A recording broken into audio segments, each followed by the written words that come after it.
Welcome to this interview, a conversation, a discussion that we'll have with Professor Harry E. Vanden.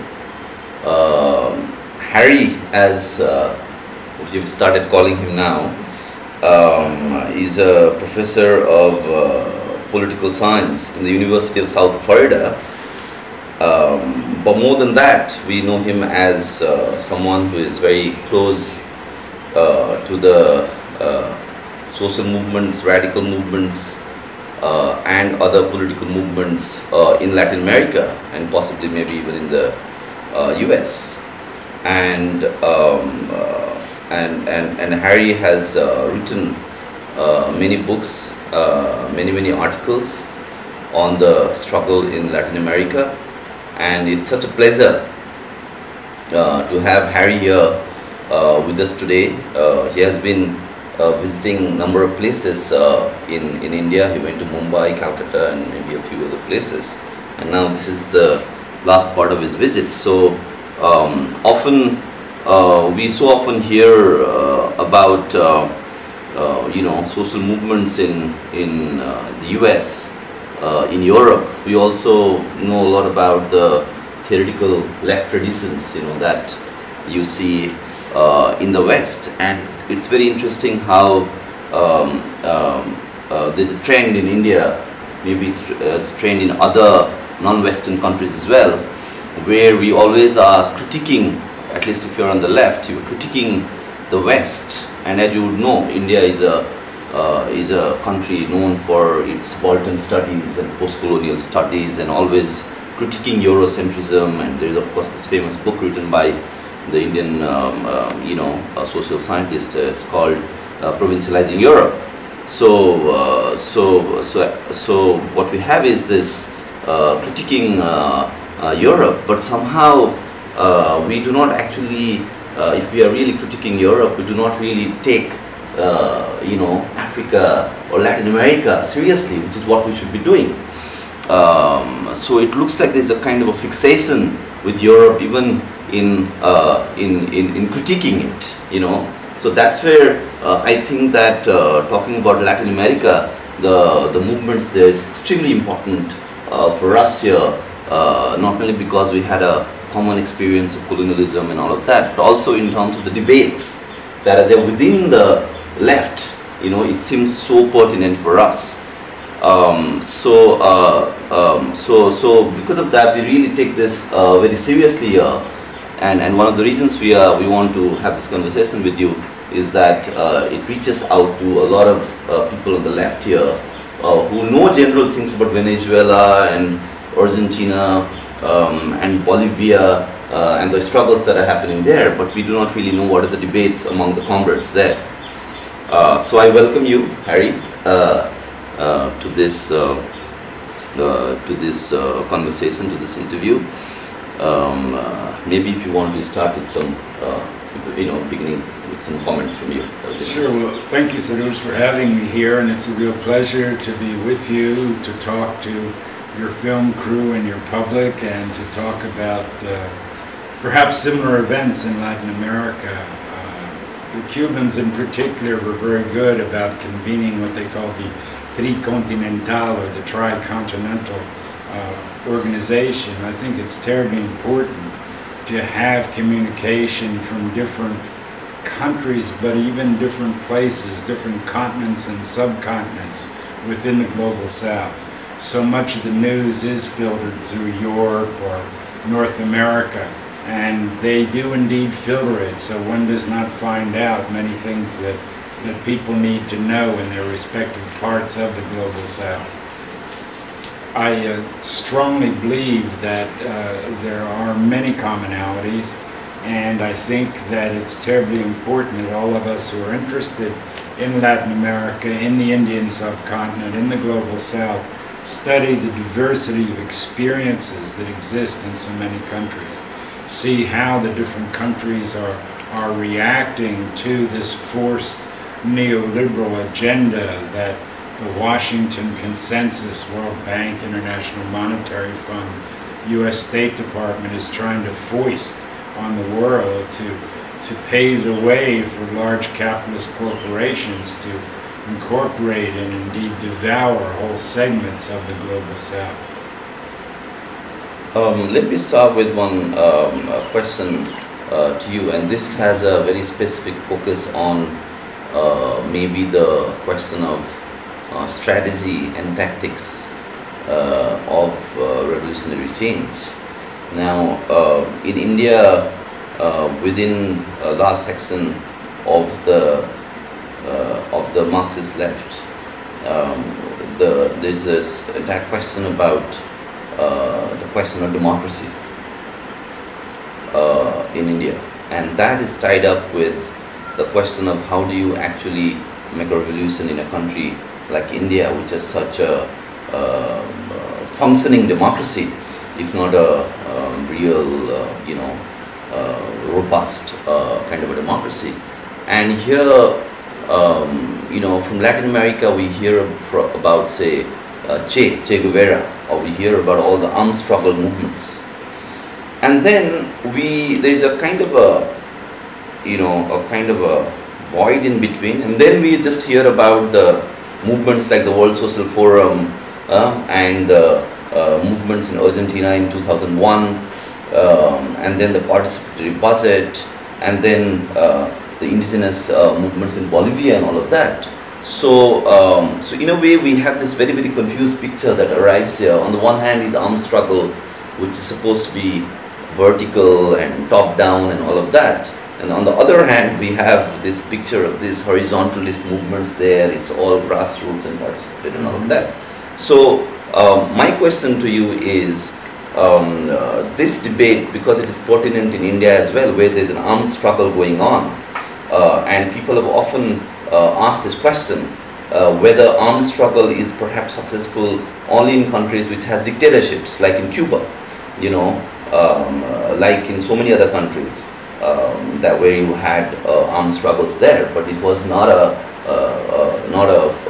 kind of democracy that India has. So the question raised here is that armed struggle is not suitable as a strategy in even the kind of minimalist functioning democracy that India is. So some of us even try to pour to the works of Che to see whether he's also thinking that armed struggle as a strategy is also something suitable for countries with even this kind of a minimalist democracy.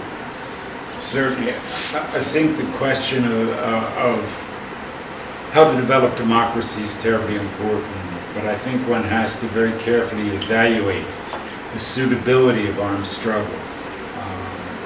In Latin America, just to give a bit of history, there was a broad movement that spread across many countries in the 60s after the Cuban Revolution, because the inequalities were so great, the social injustice, the economic injustice, the disparity in wealth and income and land was so great, and the traditional elite had held on so tightly, oftentimes with the help of the United States, that people felt the only way to really get fundamental change was through revolution, and the only way to have a thoroughgoing revolution was through an armed struggle so that the people could actually seize power.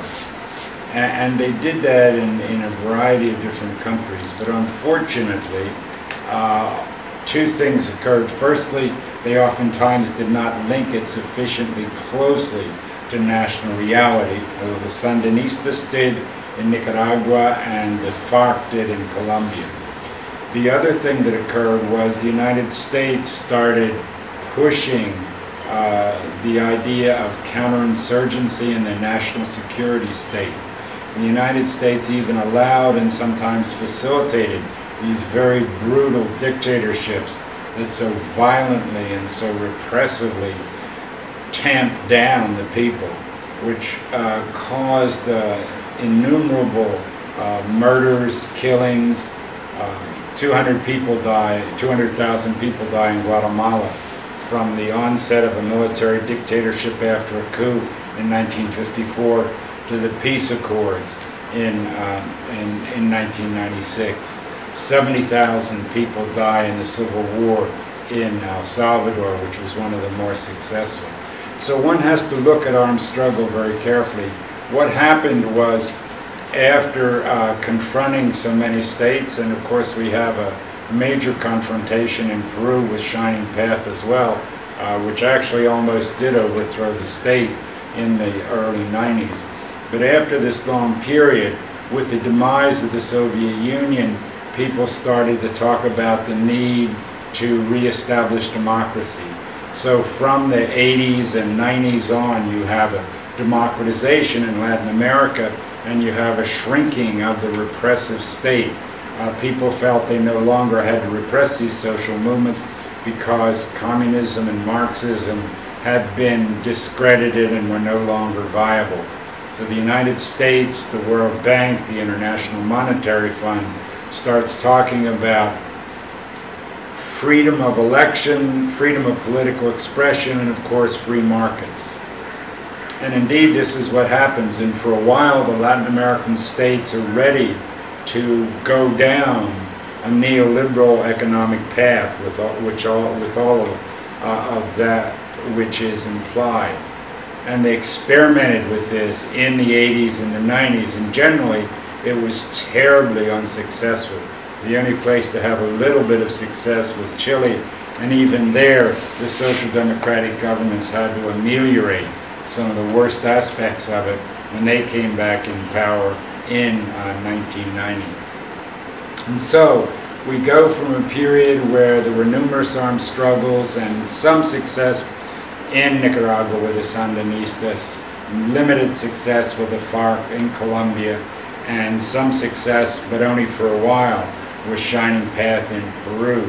After Abinel Guzman was taken by the National Security State in Peru in 1992, the Shining Path just sort of really wanes and eventually almost falls apart. There's a little bit of it that's trying to get started again, but way up in the mountains. So the basic realities in Latin America had not been addressed. There was not thorough land reform, even in Brazil, even in some of the more, quote, democratic states. The distribution in wealth was great. The inequality was horrible. The poverty that the masses suffered was really intolerable. So then people looked for other forms of structure, and what they found was, with the democratization or re-democratization in Latin America, was a great deal of space in which to operate. People could start new parties, but people could also start new social movements. And there were many ideas floating around. This strong indigenous identity had developed, actually not just in Latin America, but through the whole Western Hemisphere, where the indigenous people started to have continental congresses of everyone from the Inuit and the Eskimos in Alaska and Canada down to the Mapuches in Tierra del Fuego in Chile. There was that.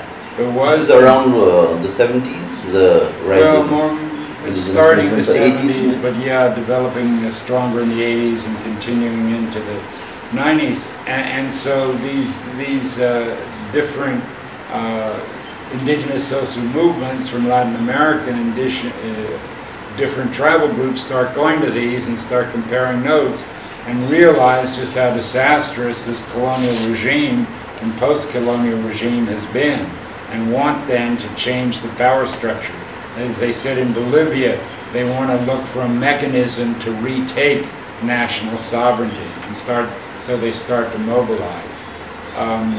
Likewise, there is a shift in thinking within the left. The very orthodox Marxism that many people identify with Stalinism becomes in large part discredited after the demise of the Soviet Union.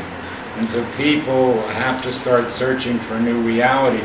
And so they read people like Mariategui, they look to Che, who writes this beautiful essay on socialism and man, saying then that the revolutionary has to be inspired by love.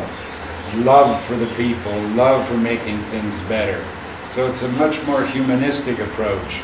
The comrades in Eastern Europe, Dubček and others, were trying to look for socialism with a human face. Well, arguably that's what the Latin Americans had developed. And so you get the learning from a lot of the Marxist left, you get the learning from participatory democracy. One thinks of Paris 1968, one thinks of the civil rights movement in the United States, one thinks of all the student mobilizations, and more recently one thinks of the Occupy movement. So that is interjected. And people just find that the neoliberal economic reality is just not acceptable. And so sometimes the way these movements start is as in Venezuela, when the democratically elected, two-party representative democracy-based president of Venezuela, Carlos Perez, starts to implement neoliberal policies, starts to reduce then the subsidies on petroleum, on basic foodstuffs, and the people just go crazy. They go into the street by the tens of thousands. They occupy the streets. They raid the supermarkets. They raid stores. The police try to put them down and they can't do it. It's just too much. It starts in Caracas, but it spreads to Maracaibo and other places. And so they have to call out the army. That's the only way they can control it. And the army in turn becomes radicalized because against their will they're forced to fire on their own people. And that, of course, is how Hugo Chavez got started. You have other similar events occurring too, where the indigenous people in Ecuador just start to march on the capital, start to force out one and then another president, and eventually then pave the way for real change. And likewise in Bolivia. The neoliberal experiments, a horrendous failure in Argentina, and in 2000, 2001, the economy actually melts down. They have to close the banks. They have to stop people from withdrawing their savings. The government can't pay people's pensions. The government can't pay the school teachers. So there's almost this economic meltdown which throws people into the streets. They have neighborhood assemblies that go on into the early hours of the morning. They have piqueteros who just block the streets and picket, and it becomes then sort of a mass mobilization that finally forces several presidents out until they get someone who can start to attend to the economic needs of the masses and scrap then the economic neoliberalism that they started to implement. So all these things start to coalesce, and people find that they in these new regimes, which are not so repressive. If they were, it would be very different. In these new regimes, there is space to mobilize, and they can mobilize with sufficient strength, with sufficient numbers, not only to influence or push a government, but literally to push a government out of office, as they had done in Argentina, as they did in Ecuador, also as they did in Bolivia, where they pushed one president out of office in 2005, and then the vice president started to continue his line. They pushed him out of office in 2003, and then the vice president took over and tried to continue his line, and they pushed him out of office in 2005. And this time they insisted that a caretaker president who was at least decent be put in power, and that a constituent assembly be convoked to then create a new constitution, which of course is what happened, and this paved the way for the election of Evo Morales. So there is a tremendous amount of space, and people are using this to engage in contentious politics, not only to mobilize, but to create new organizations and new forms of organization, which are in fact quite often horizontal. The largest social movement in Latin America is the MST, or the rural landless workers movement in Brazil. It's more than 1 million strong. And just to give you an example, in each neighborhood they have a block of 10 houses that forms a little group where they participate and discuss. And this means not only the men, but the women, who are clearly given equal status, but even includes the kids, where they involve everyone in the process. And then they have a community-wide group, and then they have a regional assembly, and then they have a statewide assembly, and then they have national assemblies and national coming together every few years. there is not one leader in the MST. They have 100 people who form a collective national council, and they're the ones then who collectively make the decisions. So there's this tremendous element of horizontalism there, and they incorporate the disenfranchised members of society, the hitherto marginalized, the subalterns, and then they give them the cultural understanding, the education of facts, the economic and social understanding through very simple pamphlets that empowers them to participate and then to make the changes necessary. So what is happening to the old left parties in all of this? Because in this wonderful description you gave about the agency that people's movements have got, you know, horizontally organized, just horizontal movements, you know, even to use the word horizontally organized seems like an oxymoron there, right? Mm-hmm. What's happening to the old left? Are they dead? Well, the dead are more, many of them are dead or moribund, not all, but firstly it should be noted that some of the leftist parties, including some of the communist parties or fractions of the communist parties, have actually joined these coalitions that have formed new political movements. That's true with the Workers' Party in Brazil, for instance, which was formed in the 80s by a variety of different groups, first starting with actual workers' movements, workers' unions, like the metal workers in Sao Paulo, but including socialist, communists, and indeed some elements from one of the communist parties in Brazil. In Mexico, you had in the 80s the formation of a leftist party, the PRD, the Revolutionary Democratic Party, and this also incorporated elements of the main Communist Party in Mexico. So on the one hand, some of the communist parties become part of these movements.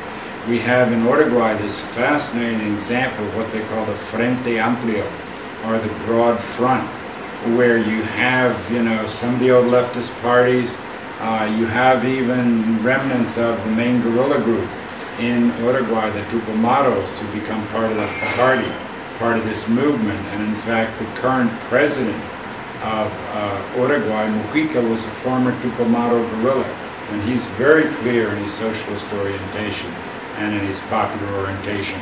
He refused to move into the presidential palace. He lives in the small house where he lived before.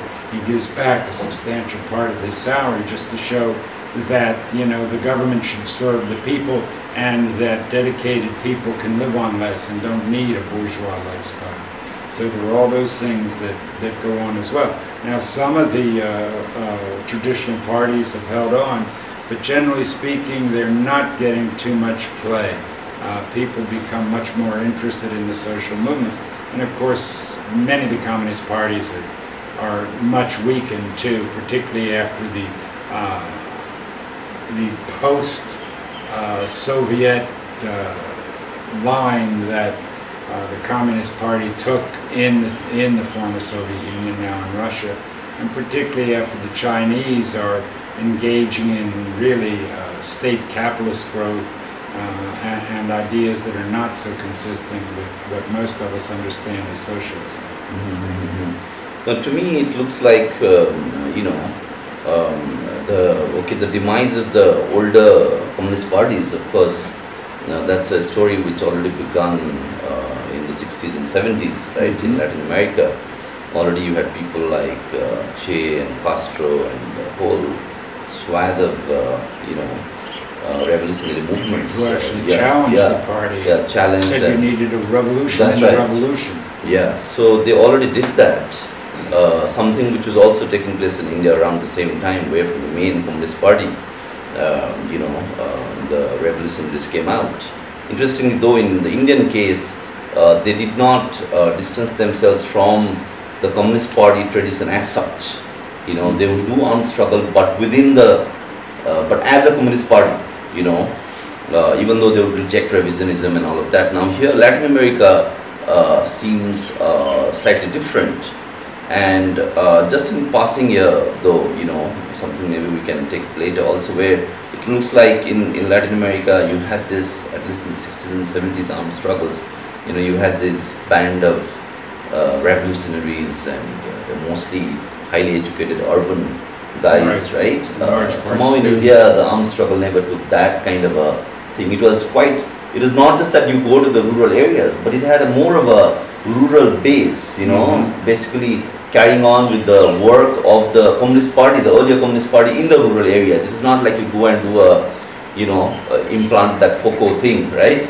In one area. But coming back to this, again, what's happening to the left and communist parties in Latin America. So if the sidelining of the communist parties from within the revolutionary trend is an older thing, then to me it looks like today, you know, we have been following at least Venezuela kind of more closely here because, you know, there's more literature available in Venezuela. To us it looks like that the horizontal movements that seem to be so strong, say in Venezuela, seems to be utterly true. And then the top-down vertical kind of older communist parties getting sidelined also seems to be true. But what also seems to be true is that there's a new kind of a, you know, a power which is coming there. So horizontalism, participatory democracy, grassroots democracy all seems to be happening alongside someone in power, someone in government, like Chavez himself, who is a military man at the end of the day, right? And also he has, we hear that he also has his own section within the bureaucracy. So there seems to be horizontalist movements that seem to have a kind of a relationship with someone in the government, someone in power, right? Now that seems to be different from, say, the Occupy movement, right? So we hear about a president in Bolivia or someone in Venezuela who is in power, and vis-a-vis which the like we read about the what is called the, I think it's called the communal social organizations in Venezuela, you know, right? In factories and neighborhoods get organized, you know, this thing. But there seems to be again someone from Chavez's Hugo Chavez's red bureaucracy or whatever you want to call it, you know, someone from there, and then the funds are sanctioned and the oil money is coming in some ways to kind of see to it that the grassroots democracy is fledgling, you know. So there is a kind of a connection with one hierarchical leadership which actually supports this grassroots democracy, and secondly, in one way or the other, at least in the case of Venezuela, there is oil money, and maybe that oil money actually then again comes from the US dollars. The oil will get sold into to the US. Right. So I was just trying to complicate the picture about the horizontalness, you know, of how horizontal really are horizontalist movements, you know. No, that's a good question. And indeed, the case of Venezuela is different because it's almost not just a vertical organization. It was this very special relationship that Hugo Chavez had with the masses. He had his weekly radio program, Aló, Mr. President, Aló, Señor Presidente. And he would go on television and radio and just talk to people, answer their questions. So he would establish personal ties. There's a thing that they talk about in Latin America, which is personalism, sort of a charismatic ability to affect people. And Hugo Chavez had that, and had that well. So people sort of would believe in him and would follow his directives. And so the horizontal organizations, firstly, were not uniform throughout the country, and second, they responded to him and sometimes not their own initiatives. And that, many people realized that as a problem in Venezuela, and perhaps that's one reason that this movement was not able to mobilize the support that many of us thought that it could in this most recent election to reaffirm his designated successor, Nicolas Maduro, an election which Maduro barely managed to win, whereas Hugo Chavez was winning with 56, 57, 58, sometimes 60% of the vote, and Maduro can barely get, you know, a majority. So that may be indicative of precisely those contradictions that you mentioned.